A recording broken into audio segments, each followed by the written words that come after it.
Содан кейін мен Нұрболға ертең кел, ертең сөйлесеміз дедім.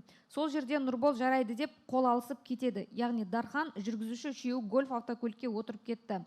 Мен Қаржаубай, Шерзат үшеуміз дүкенге кіреміз. Қаржаубай кассаны есептеп жатқан кезде мен өзімнің астымдағы әкемнің Равон Эрж маркалы автокөліктің кілтін Шерзатқа беріп, үйге қайт дедім. Шерзат сол уақытта сыртқа шықты. Осы кезде гольфпен жаңағы Дархан, Нұрбол және жүргізуші жігіт қайта келді.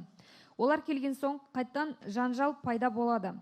Нұрбол мен Қаржаубай екеуі дүкенге кіріп кетті. Шерзат сыртта тұрды. Осы кезде Дарханмен сөйлестім, ал жүргізуші жігіт менің қасыма келді. Ол маған братан не болып қалды деп, мен Дарханға не керек, ақша десең ақша берейік, ұрам десең мен ұр, бауырымда не бар, ол 16 жаста кішкентай ғой, ақмақтық жасап қойыпты дедім. Ал Дархан болса, ол менің бетімді жыртып тастады деп сол бойы әңгіме айтып тұрды.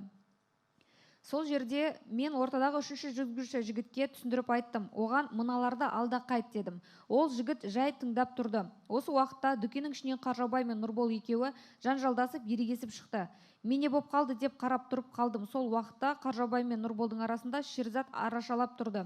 Сол кезде Қаржаубай мынаның қолында пышақ бар деп айтты. Мен қайсысының қолында пышақ бар екен деп түсінбей тұрдым. Сөйтсем, Қаржаубайдың айтуы бойынша дүкеннің ішінде Нұрбол оған пышақ көрсеткен екен.